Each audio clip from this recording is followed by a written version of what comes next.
Welcome to the Center on Democracy, Development, and the Rule of Law, which every year at Stanford University hosts a wonderful class of postdoctoral fellows who have recently completed dissertations investigating topics critical to democratization and development. One of our postdoctoral fellows this year is Leah Rosenzweig, who comes to us by way of MIT's political science program. And Leah, can you tell us a little bit more about some of your research? Yeah, so my current book project is looking at social voting in semi-authoritarian states. And what that means is in places where elections are not competitive, where they have foregone conclusions, where the same party or even person has won for decades, like why does anyone even vote?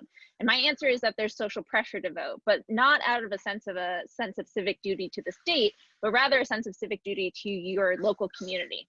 And where people see elections as an opportunity to gain benefits for the community, whether that's schools or clinics, voting is really then seen as a way to help your local community members and show you're a good person, a person willing to incur an individual cost for the greater collective good.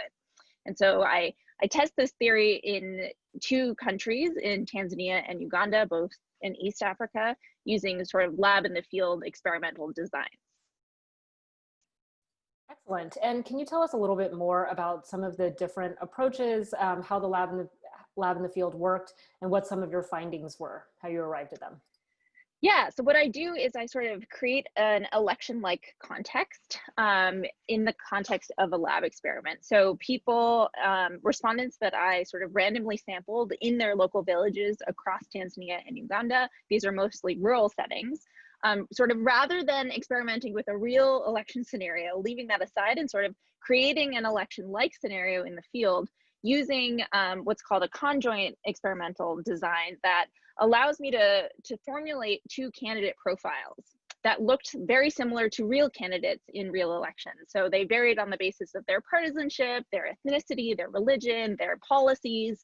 And so in the context of this hypothetical election, I asked respondents if they wanted to vote at all, and if so, for which candidate.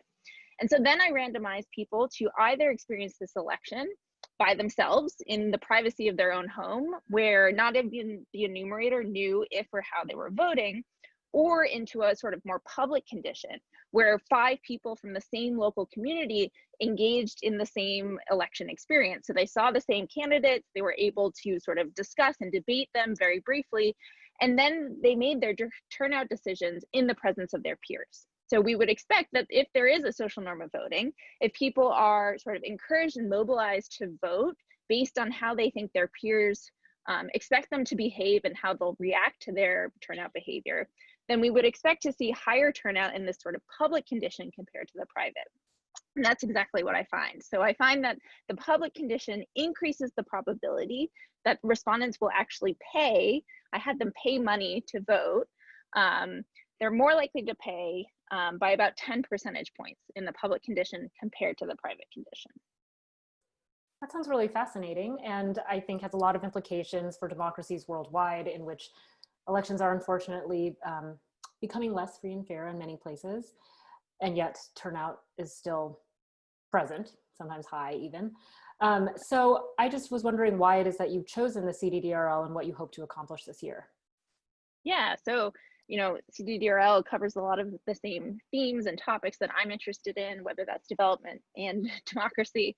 But mostly I think I was drawn to the interdisciplinary group of scholars engaged in policy relevant research, whether that's other political scientists like myself, also economists, legal scholars, sort of the environment of all of these really great intellectuals engaging on these topics was what attracted me to the program.